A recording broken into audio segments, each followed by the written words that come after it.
Chapter 1. The Incident. "Are you stupid? I said no pickles!" Kevin grabbed the plate and hurled it across the table. Ceramic shattered on the floor, burger, fries, and shards scattered across Sarah's shoes. Ketchup splattered her apron like blood. The entire restaurant fell silent. Sarah Mitchell stood frozen, staring at the mess. Something was breaking inside her that had nothing to do with the plate. Her hands trembled as she bent down to start picking up the pieces. The boy's mother gasped softly but made no move to discipline her son. His father looked uncomfortable but remained seated. "Kevin, that's not appropriate," the father finally managed. "Well, maybe she should learn to listen," the 10-year-old shouted. Rosie's Diner had been serving the community for over 30 years. Sunday brunch was the busiest time of the week. Every table occupied, silverware clinking, laughter mixing with conversation. That comfortable chaos regulars had come to love. Sarah had been waitressing for most of her adult life. At 42, the job had carved permanent smile lines around her eyes, though lately those smiles required more effort. When the family walked in, father with an expensive watch, mother with a designer handbag, son with an expression that suggested the world existed to serve him, she'd greeted them with her professional warmth. She'd taken their order carefully, written everything down. Kevin wanted a vanilla milkshake, extra whipped cream, perfectly cold. She made it herself. When he complained it tasted terrible, she offered to make another. When the burger arrived, she'd triple-checked everything. No tomatoes, no onions, extra pickles, exactly as he'd ordered. And now she was on her knees, picking up shattered ceramic while a child screamed that she was stupid. "Don't." The voice was quiet, but carried absolute authority. Sarah looked up. A man had risen from a corner table, late 60s, silver hair, sharp eyes that had probably been steel blue in his youth. His suit was simple but impeccably tailored. He walked toward their booth with measured steps. The restaurant held its breath. Chapter 2. The Silent Observer. Marcus Wellington had been sitting in that corner booth for 45 minutes, nursing a cup of black coffee and a slice of apple pie he'd barely touched. He'd watched Sarah Mitchell move through the restaurant with the kind of attention most people reserve for much more important things. But this was important. This was everything. He'd been searching for her for 3 years. Private investigators, database searches, countless dead ends. And then, finally, a photograph from someone's social media post, tagged at Rosie's Diner, with Sarah visible in the background. Marcus had driven 6 hours to get here. He'd planned to wait until her shift ended, to approach her privately, to explain everything calmly and rationally. But then the boy threw the plate, and Marcus saw Sarah's face crumble in a way that transcended this moment, that reached back to wounds much older than a broken dish. He couldn't wait anymore. "Don't," he repeated, now standing beside Sarah. He looked down at her with an expression that was both gentle and firm. "You don't clean up after cruelty. That's not your job." He turned to Kevin's table. The boy stared up at him with a mixture of surprise and defiance. "Young man," Marcus said quietly, "do you know what you've just done?" Kevin's father started to stand. "Now, wait just a minute. Who do you think you—" Marcus held up one hand, and somehow, impossibly, the father sat back down. "I'm someone who believes in accountability," Marcus said. His voice never rose above conversational level, yet every person in the restaurant heard every word. "And respect, and understanding the value of human dignity." He pulled a chair from an adjacent table and sat down, uninvited, at the edge of their booth. Kevin's mother clutched her handbag tighter. "My mother was a waitress," Marcus continued, his eyes fixed on Kevin. "She worked in a diner not unlike this one. She'd come home every night with aching feet and a tired smile, and she'd still make my dinner, help me with my homework, tuck me into bed. Do you know what she taught me?" Kevin said nothing, but his defiance was wavering slightly. "She taught me that the measure of a person isn't found in how they treat those above them. Bosses, teachers, wealthy friends. It's found in how they treat those who serve them. The waitress, the janitor, the person who bags their groceries." Marcus leaned forward slightly. "And right now, young man, you are measuring very, very poorly." "You can't talk to my son like that," Kevin's mother interjected, but her voice lacked conviction. "I'm not insulting him," Marcus replied, not taking his eyes off Kevin. "I'm offering him something far more valuable than anything you've apparently given him. A chance to learn, to grow, to become someone worth being." He leaned back in his chair. Here's what's going to happen. Kevin is going to put on an apron. He's going to work in this restaurant for 1 hour. He's going to take orders, carry plates, refill drinks, and clean up messes. And at the end of that hour, if he still believes that being cruel to service workers is acceptable behavior, then I'll pay for your meal, and you can leave. This is absurd, the father sputtered. We're not... But if he learns something, Marcus continued as if the man hadn't spoken, if he gains even 1 ounce of respect for what these people do every single day, then maybe, just maybe a today won't be a complete waste. The restaurant was utterly silent. Sarah had stood up now, forgotten pieces of plate still in her hand, staring at this strange man who had materialized like some kind of guardian angel. Kevin looked at his parents, waiting for them to shut this down, to storm out, to do something, but his father just sighed heavily and looked away. His mother pressed her lips together and gave Kevin a slight nod. Do what he says. Kevin's eyes went wide with betrayal. But Mom, now Kevin. The manager had appeared from the kitchen, drawn by the commotion. Sarah quickly explained what had happened, and though the manager looked uncertain, something about Marcus's presence, his complete confidence, his unshakable calm, made him agree. All right, the manager said. Come with me, kid. As Kevin reluctantly slid out of the booth, shooting daggers at everyone with his eyes, Marcus finally looked at Sarah directly, and Sarah's breath caught in her throat, because she recognized him, not from recent memory, but from 15 years ago, from the worst and best day of her life, from the moment she'd signed papers that had broken her heart and saved her at the same time. You, she whispered. Marcus gave the slightest nod, his expression unreadable. We need to talk, he said quietly. But first, let the boy learn his lesson. Sarah's hands trembled so badly she nearly dropped the plate shards she was still holding. What was Marcus Wellington doing here? How had he found her? And more terrifying than anything else, why was he here now after all these years? Chapter 3. The Lesson. Kevin had never felt so humiliated in his entire life. The apron they gave him was too big, hanging almost to his knees.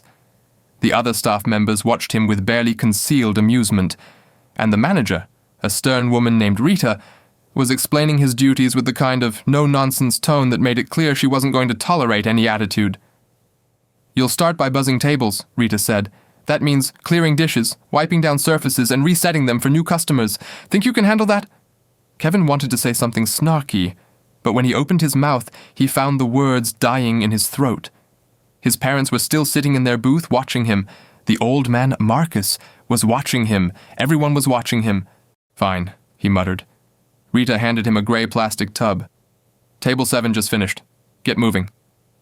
Table 7 was covered with the remnants of a large family's breakfast. Syrup-sticky plates, crumpled napkins, a tipped-over juice cup that had left a purple stain on the tablecloth. Kevin stared at it, disgusted. I have to touch all this? You threw a plate at a waitress, Rita said flatly. You're lucky touching dirty dishes is all you have to do. Now get to work. Kevin gingerly began picking up plates, his face twisted in revulsion. The tub got heavier with each item. By the time he'd cleared the entire table, his arms were aching. Good, Rita said when he returned to the kitchen. Now wipe it down and reset it. Spray bottle and cloth are over there. For the next 45 minutes, Kevin moved through the restaurant like he'd entered some bizarre alternate reality. He cleared 3 more tables. He refilled water glasses, getting his sleeve soaked when he miscalculated the angle. He carried a tray of food to a family with 2 toddlers, one of whom immediately knocked over his milk, which Kevin then had to clean up, while the mother apologized profusely and the toddler cried. He was hot. He was tired. His feet hurt. And slowly something began to shift inside him.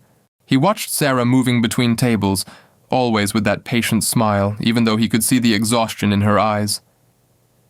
He watched Rita handling 3 different customer complaints simultaneously while also coordinating with the kitchen.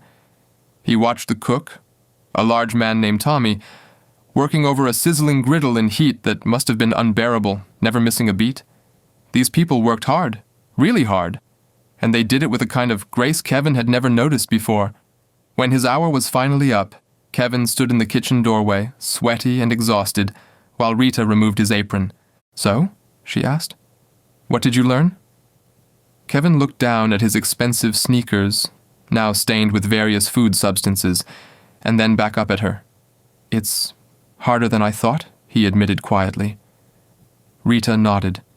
Most things are. Remember that.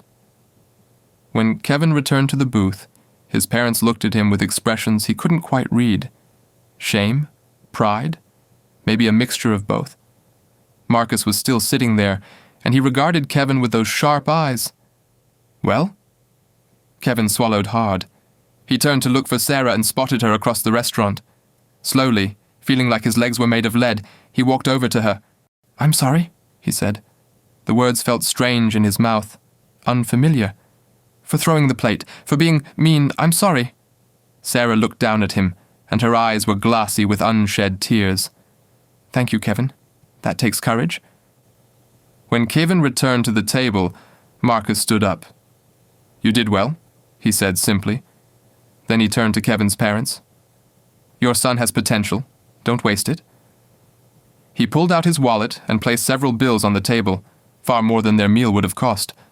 For the trouble? And for Sarah? Then Marcus walked toward the kitchen, disappearing through the swinging doors. Kevin watched him go, confused. His parents were already gathering their things, ready to leave and put this entire mortifying experience behind them. But Kevin found himself hesitating. "Mom? Dad? Who was that man?" His parents exchanged glances. "Just someone who cared enough to teach you something important," his father said finally. They left the restaurant, and Kevin glanced back one more time to see Sarah standing motionless in the center of the dining room, staring at the kitchen doors with an expression of absolute terror. Something bigger than what he'd witnessed was happening here, something that had nothing to do with him at all. Chapter 4. Sarah's Secret. Sarah's hands wouldn't stop shaking. She dropped off checks at 2 tables, cleared a third, refilled a coffee pot, all on autopilot while her mind screamed at her to run, to hide, to disappear. Marcus Wellington. After 15 years. Here. "Sarah? You okay?" Tommy called from the kitchen window, concern creasing his broad face. "I'm fine," she lied, her voice too high. "Just need a minute." She pushed through the kitchen doors, past the industrial dishwasher and the walk-in cooler, until she reached the small employee bathroom. She locked the door behind her and gripped the edges of the sink, staring at her reflection in the spotted mirror. She was 42 years old, but right now she felt like she was 27 again, alone, terrified, pregnant. The memory crashed over her like a wave. The adoption agency office, sterile white walls, the social worker's kind smile, and across the table, Marcus and his wife Eleanor, holding hands, their eyes full of desperate hope. "Are you sure?" the social worker had asked Sarah gently. "You have time to change your mind?" Sarah had looked down at her swollen belly, at her empty bank account statement in her purse, at the eviction notice she'd received that morning. She was alone. The father had disappeared the moment she'd told him. She had no family, no support, no way to provide the life her baby deserved. "I'm sure," she'd whispered, tears streaming down her face. "I want him to have everything I can't give him." Marcus had spoken then, his voice gentle but firm. "We will love him as our own. We will give him every opportunity. And if you ever want to know how he's doing, if you ever want contact, we'll never deny you that." But Sarah had shaken her head. "No. Clean break. It's better that way. For everyone." She'd signed the papers. She'd held her baby boy for 30 minutes after he was born, memorizing every detail of his face, and then she'd handed him to Marcus and Eleanor, and she'd never seen any of them again. A knock on the bathroom door jolted Sarah back to the present. "Sarah?" It was Rita's voice. "There's someone here to see you. He says it's urgent." Sarah's stomach dropped. She knew who it was. She splashed cold water on her face, straightened her apron, and opened the door. Marcus was standing in the kitchen, looking oddly out of place among the industrial steel and chaos. The kitchen staff was giving him curious glances, but he ignored them all, his attention focused entirely on Sarah. "We need to talk," he said. "Please." Sarah looked at Rita, who nodded. "Take your break. I'll cover your tables." Marcus led her out the back door, into the alley behind the restaurant where deliveries were made, and staff sneaked cigarettes. It was quieter here, private. For a long moment, neither of them spoke. "How did you find me?" Sarah finally asked. It took 3 years, Marcus replied. You've moved a lot. Changed your last name when you remarried. Sarah's heart clenched. You've been looking for me for 3 years? Why? We agreed. Sarah's heart clenched. You've been looking for me for 3 years? Why? We agreed. I know what we agreed, Marcus interrupted gently, and I respected that. For 15 years, I respected that. Eleanor and I raised Daniel as our son. He's an amazing young man, Sarah. Smart, kind, talented, everything you hoped he'd be. Tears were streaming down Sarah's face now. Then why are you here? If he's fine, if everything is fine, why? Because everything isn't fine. Marcus's voice cracked for the first time. Eleanor passed away 2 years ago, cancer, and 6 months ago, Daniel was diagnosed with acute myeloid leukemia. Sarah's knees nearly gave out. She grabbed the wall for support. He needs a bone marrow transplant, Marcus continued, his own eyes wet now. I'm not a match. None of our extended family is a match. The registry hasn't found a compatible donor, which means... He took a shaky breath. Which means we need you, or a biological sibling, someone with his genetic makeup. Sarah's mind was reeling. Her baby? No, not a baby anymore. A 15-year-old boy was dying. But I don't understand, she managed. I'd help. Of course I'd help. But why did it take you 3 years to find me? Why didn't you just... Because there's more, Marcus said quietly. I need to ask you something, and I need you to tell me the truth. Did you have other children after Daniel? Sarah's breath stopped. Because she had. 5 years after giving Daniel up for adoption, after finally getting her life together, after meeting her current husband, Robert, after believing maybe she deserved happiness after all, she'd gotten pregnant again, and this time she'd kept him. Yes, she whispered. I have a son, Kevin. He's 10 years old. Marcus closed his eyes, and Sarah could see relief and anguish warring on his face. Kevin Mitchell, he said, born at Mercy Hospital. His father is Robert Mitchell, your current husband. How do you know? Because when we discovered you had another child, I had to find you. Had to find him, because Kevin might be Daniel's only chance. The world seemed to tilt sideways. Kevin, her baby, the boy she'd raised, who'd grown spoiled and entitled because she'd overcompensated, because she'd been trying to make up for the son she'd given away, because she'd never forgiven herself. Kevin was the only one who could save his brother. The brother he didn't know existed. Oh, God, Sarah breathed. Oh, God, Robert doesn't know. Kevin doesn't know. Nobody knows about Daniel. I never told them. I couldn't. I was so ashamed. You have nothing to be ashamed of, Marcus said firmly. You made an impossible choice out of love. But now you have to make another choice, Sarah. You have to tell them, and you have to ask Kevin to get tested. Sarah's world was collapsing. 15 years of secrets, 15 years of careful compartmentalization, all crumbling around her. That boy who threw the plate at you, Marcus said quietly. That was Kevin, wasn't it? Sarah nodded mutely. I thought I recognized him from the photos the investigator showed me. That's why I intervened. Not just because cruelty needs to be corrected, but because... He paused. Because I needed to see what kind of person he was, whether he had the capacity for growth, for sacrifice. And? Marcus smiled faintly. He apologized to you. That's a start. Sarah laughed, a broken sound somewhere between a sob and hysteria. You're asking me to turn my family's life upside down, to reveal a secret that could destroy my marriage, to ask my 10-year-old son to undergo a painful medical procedure for a brother he's never met. I'm asking you to save Daniel's life, Marcus said simply. He's your son too, Sarah. He may not know it, but he is. And he's dying. The back door of the restaurant opened and Rita poked her head out. Sarah, your husband is here. Says he needs to talk to you. He seems... upset. Sarah's blood ran cold. Robert, here, now! She looked at Marcus, panic flooding through her. Did you... I didn't contact him, Marcus said quickly. I swear. But as Sarah rushed back into the restaurant with Marcus following, she saw Robert standing in the dining area, his face pale, holding his phone in his trembling hand, and she saw Kevin standing next to him, his eyes red from crying.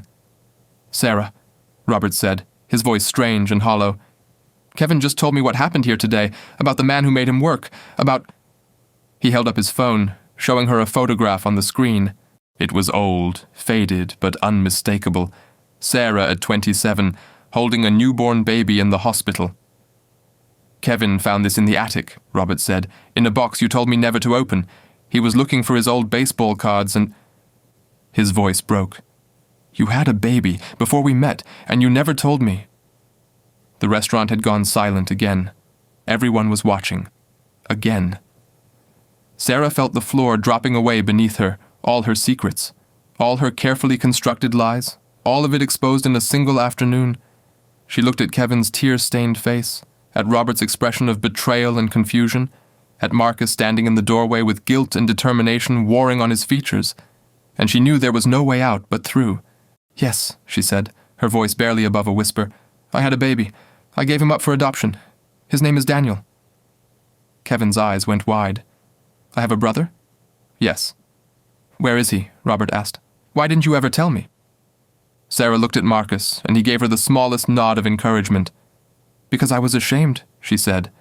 Because I thought if you knew what I'd done, you wouldn't love me anymore. Because I was a coward? She took a shaky breath.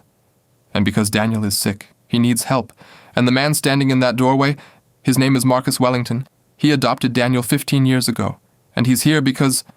She turned to Kevin, tears streaming down her face. Because you might be the only person who can save your brother's life. The silence that followed was deafening. Kevin looked from his mother to the strange old man in the doorway to his father, trying to process information that was too big, too overwhelming for a 10-year-old mind. I can save him? Kevin whispered. How? And Sarah began to explain everything, the adoption, the leukemia, the bone marrow transplant, while her past and present collided in the middle of Rosie's diner, witnessed by a restaurant full of strangers who had become unwilling participants in the most important moment of her life. Chapter 5. Impossible Choices. They sat in a corner booth, the same booth, ironically, where Kevin and his parents had been sitting when this had all begun hours ago. The restaurant had mostly cleared out now. Rita had put up a sign saying they were closing early for a private event, and the remaining staff gave them space. Sarah sat next to Robert, feeling the cold distance between them like an Arctic wind. Kevin sat across from them, next to Marcus, who had quietly explained everything about Daniel's condition in terms a 10-year-old could understand. So he needs my bone marrow? Kevin asked, trying to wrap his mind around it. Like, from inside my bones? Yes, Marcus said gently. It's a procedure where doctors use a needle to extract some of the marrow, the soft tissue inside your bones that makes blood cells.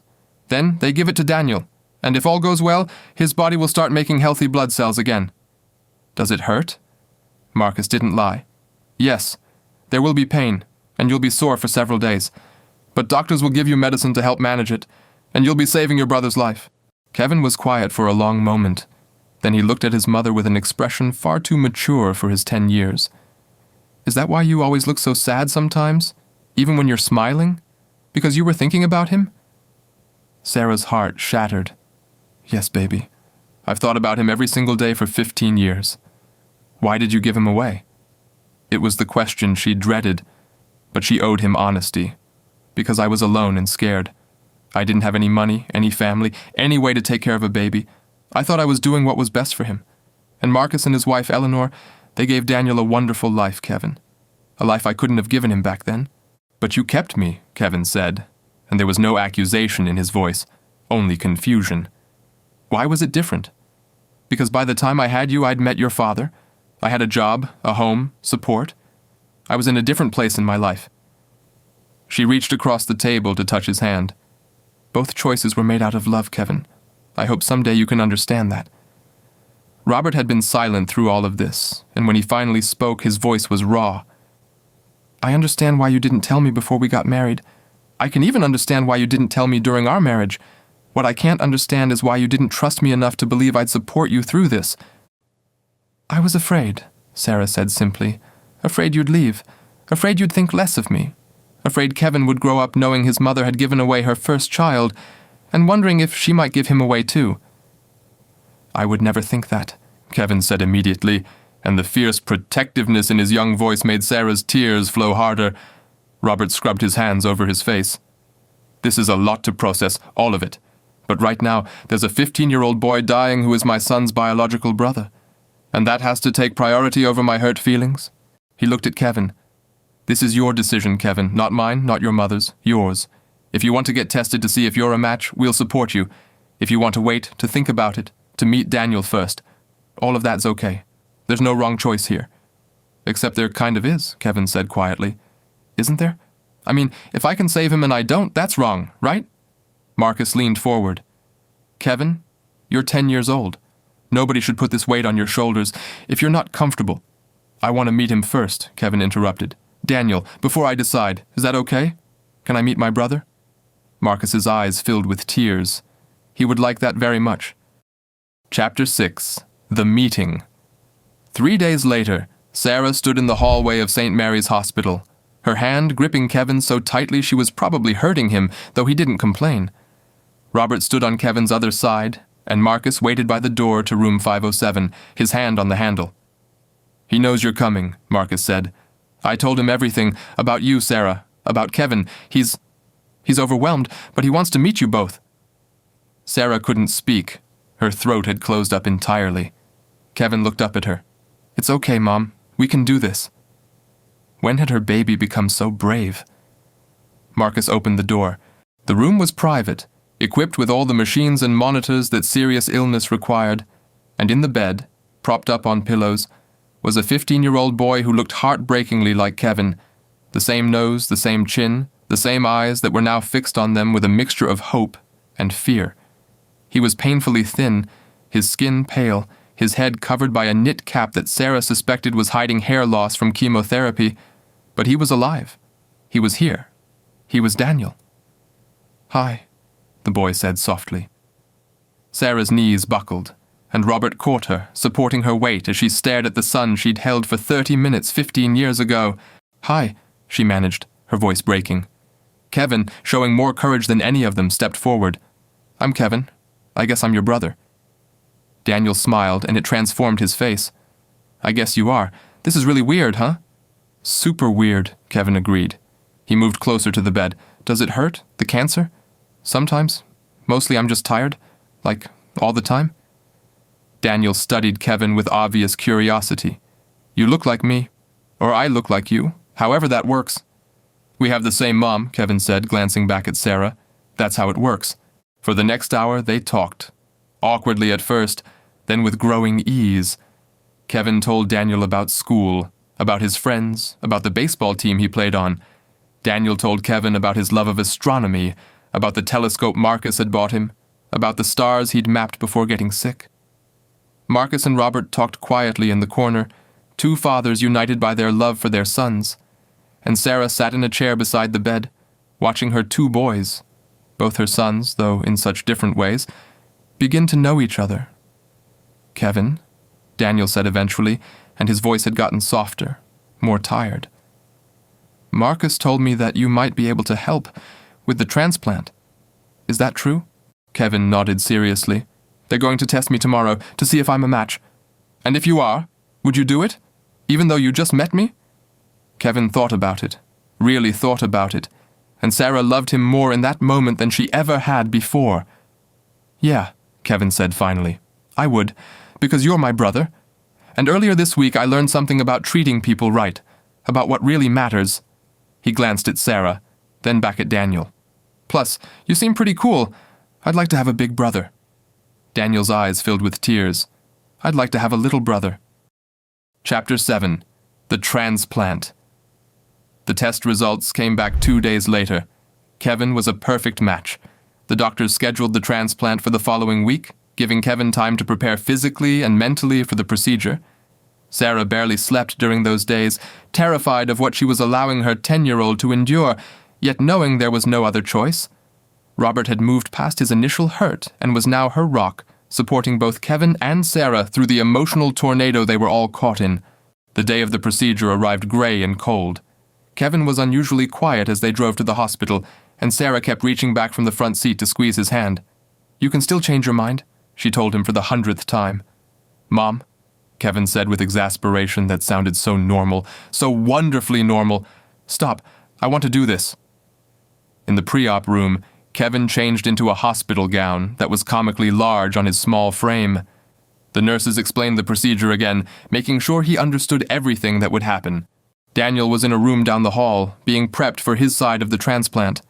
Before they took Kevin back, Marcus appeared in the doorway. He'd been giving them space, letting Sarah's family process everything without him hovering. But now he looked at Kevin with an expression of profound gratitude. "Thank you," Marcus said simply, "for being brave, for being kind, for being the person you're becoming." Kevin shrugged, trying to look casual, even though Sarah could see he was scared. "You taught me stuff, about how to treat people, about what's important. I'm just doing what you showed me." Marcus smiled. "You're exceeding anything I showed you, son." Then he looked at Sarah. "Eleanor would have wanted to be here. She would have wanted to meet you, to thank you. She loved Daniel so much." "I'm sorry I never got to know her," Sarah said, meaning it. "And I'm sorry for your loss." "She gave me 15 years of happiness and gave Daniel a mother who adored him. That's more than many people get." Marcus paused. "After this is over, whatever happens, I hope we can all remain in each other's lives. Daniel would like that. And honestly, so would I." Sarah nodded, unable to speak. They wheeled Kevin away, and Sarah held Robert's hand so hard she felt bones grinding. The procedure took several hours. Marcus sat with them in the waiting room, the three of them united by love for two boys whose lives were now forever intertwined. When the surgeon finally emerged, she was smiling. Both procedures went perfectly. Kevin is in recovery and asking for pizza. Daniel is stable and receiving the transplant. Now we wait to see if his body accepts it. The waiting was agony. Sarah split her time between Kevin's room, where he was sore but in good spirits, and sitting outside Daniel's door, not quite brave enough to go in, but unable to be far away. On the third day, Marcus found her in the hallway. "The doctors say the transplant is taking. Daniel's body is accepting the marrow. He's producing new, healthy blood cells." Sarah collapsed against the wall, sobbing with relief. "There's still a long recovery ahead," Marcus cautioned. "But the worst is behind us. He's going to live, Sarah. Your son is going to live." "Both of them," Sarah whispered. "Both my sons are going to live." Chapter 8. Full Circle. 6 months later, on a warm Sunday in late spring, Rosie's Diner hosted a very special brunch. Sarah moved between tables in her familiar way, but today she wasn't working. She was celebrating. The restaurant had closed to regular customers for a private party, and the booths were filled with the people who mattered most. Rita and Tommy were there, along with the rest of the staff who'd witnessed that extraordinary Sunday. Mrs. Henderson occupied her usual table, and in the largest booth, surrounded by balloons and streamers, sat Sarah's family, her entire, complicated, beautiful family. Robert sat next to Marcus, the two men talking about baseball with the ease of old friends. Daniel sat across from them, his color healthy now, his energy returned, wearing his favorite astronomy t-shirt and explaining constellations to anyone who would listen. And Kevin, brave, kind, transformed Kevin, moved through the restaurant wearing an apron, serving the guests by choice, a smile on his face. He brought a tray of drinks to the big booth and carefully set them down. "1 chocolate milkshake for Daniel, extra cold, extra whipped cream." Daniel laughed. "You remembered?" "I take my orders seriously now," Kevin said with exaggerated dignity, which made everyone laugh. Sarah watched them from across the room, her heart so full she thought it might burst. Marcus caught her eye and raised his coffee cup in a silent toast. She raised hers back. 6 months ago, a spoiled child had thrown a plate at a waitress, and somehow, impossibly, that moment of cruelty had led to this. 2 brothers laughing together, a family reunited, a life saved. Kevin returned to the kitchen to get more food, and as he pushed through the doors, he paused to look back at the dining room, at his father and Marcus deep in conversation, at Daniel gesturing excitedly about stars, at his mother wiping happy tears from her eyes. He thought about the man he'd been 6 months ago, entitled, rude, blind to the value of other people.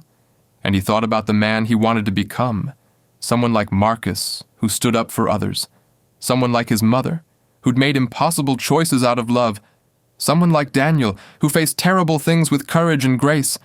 The plate he'd thrown had shattered into 100 pieces that day, but from those broken pieces, something new had been built, something stronger, something that looked a lot like family.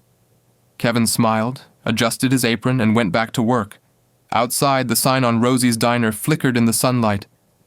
Good food, good people, good karma. And for once, karma had been kind.